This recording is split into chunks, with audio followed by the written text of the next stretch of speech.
ஒருவேளை check in பண்ணி ஃபிளைட்ல ஏறி உட்கார்ந்துட்டு இருக்காங்களோ, உட்கார்ந்தாலும் உட்கார்ந்துருப்பாங்க. நம்மளும் செக் இன் பண்ணிட்டு கிளம்புவோம். ஹலோ மேடம், நாங்க டிக்கெட் புக் பண்ணியிருந்தோம். ஓகே சார், நீங்க எந்த ஏர்லைன்ல புக் பண்ணிருந்தீங்க? ஏர்லைன் வந்து Adidas airline. Sorry sir, Adidas airline வந்து 11:30க்கு கிளம்பிடுச்சு. இப்ப டைம் பாத்தீங்கன்னா 11:35 ஆகுது. நீங்க 5 நிமிஷம் டிலே வந்ததுனால ஃளைட் எடுத்துட்டு போயிட்டாங்க. அடடா, இவ்வளவு அவசரமா வந்து கடைசில 5 நிமிஷத்துல ஃளைட்ட மிஸ் பண்ணிட்டு இருக்கேனே.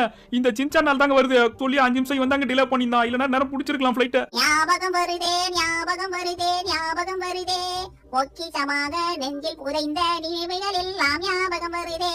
பிராங்க்லின், இங்க பாத்தியா, இத ஓட்டனோட எனக்கு பழைய ஞாபகம்லாம் வருதுடா. இத எடுத்துட்டு போயிட்டு எவ்வளவு போக்கேமான் நான் புடிச்சிருக்கேன் தெரியும். மேடம், அடுத்த ஃளைட் ஏதாவது ஆப்ஷன் இருக்கா? வேற ஃளைட் வரதுக்கு எவ்வளவு நேரம் ஆகும்? அடுத்த ஏர்லைன் வரதுக்கு இன்னும் 1 hour இருக்கு. நீங்க செக் இன் பண்ணிட்டு வெயிட்டிங் ஏரியால போய் ஒரு 1 hour வெயிட் பண்ணுங்க. அடுத்த ஏர்லைன் வந்துரும். நல்ல வேளை 1 hourல அடுத்த ஃளைட் இருக்கா?